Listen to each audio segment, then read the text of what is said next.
आजच्या गोष्टीचं नाव आहे मांजर आणि घंटा. एका जुन्या घरात खूप उंदीर राहत होते. ते सगळे धान्य खात, खेळत आणि मस्त राहत होते. पण त्या घरात एक भयंकर मांजरही राहत होती. ती रोज हळूच येऊन एखादा उंदीर पकडायचे. म्हणून सगळे उंदीर खूप घाबरले होते. कोणीही मोकळेपणाने बाहेर पडत नव्हते. एक दिवस सगळ्या उंदरांनी बैठक बोलावली. एक तरुण उंदीर उभा राहिला आणि म्हणाला, माझ्याकडे एक जबरदस्त कल्पना आहे. सगळे उंदीर उत्सुकतेने त्याच्याकडे पाहू लागले. तो म्हणाला, आपण मांजरेच्या गळ्यात एक छोटी घंटा बांधूया. मग ती चालली की घंटा वाजेल आणि आपल्याला आधीच कळेल. हे ऐकून सगळे उंदीर खूप खुश झाले.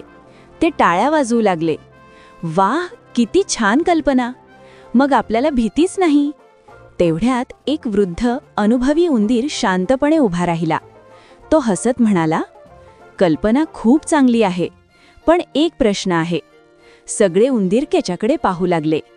वृद्ध उंदीर हळू आवाजात म्हणाला, मांजरीच्या गळ्यात घंटा बांधणार कोण? हे ऐकताच सगळे उंदीर शांत झाले. कोणीही काही बोलले नाही, कारण सगळ्यांना माहीत होतं, हे काम खूप धोकादायक आहे.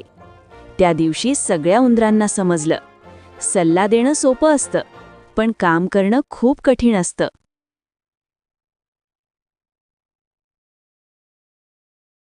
धन्यवाद.